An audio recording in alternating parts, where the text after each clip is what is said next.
இன்றைக்கி நம்ம ஆஃபீஸ்க்குள்ளே உள்ளே போகிறது கூட இடமில்லைன்னு தான் சொல்லணும். அத்தனை நாள் உட்காந்து வேலை செஞ்சுட்ருக்காங்க பாருங்கள்.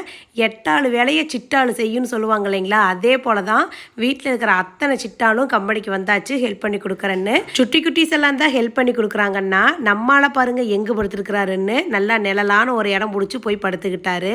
அப்படியே கம்பெனியில் காஃபி வச்சுக்கிட்டு இருந்தாங்க. சரி, காஃபி வைக்கும் பொழுது நம்மளும் போய் ஏதாவது ஒரு ஸ்நாக்ஸ் செய்யலாமா அப்படின்ட்டு கிளம்புனேன். பிள்ளைங்கிட்ட கேட்கும் பொழுதே, அக்கா ஸ்வீட்டாக செய்யுங்கக்கா, காரம் வேண்டாம் அப்படின்னு சொன்னாங்க.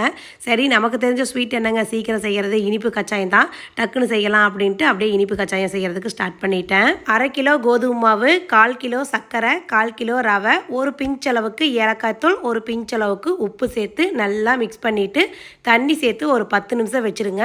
அதுக்கப்புறம் நல்லா ஊறி வந்துடும், சர்க்கரையும் கரைஞ்சிரும், ரவையும் உப்பி வந்துடும். அந்த ஸ்டேஜில் எடுத்து எண்ணெயில் கரண்டியில் போட்டு எடுத்திங்கன்னா இனிப்பு கச்சாயம் டக்குன்னு ஒரு 10 நிமிஷத்தில் ரெடி ஆகிடும். அப்படியே சுட சுட இனிப்பு கச்சாயமும் போட்டு கொண்டுகிட்டு வந்துட்டேன்.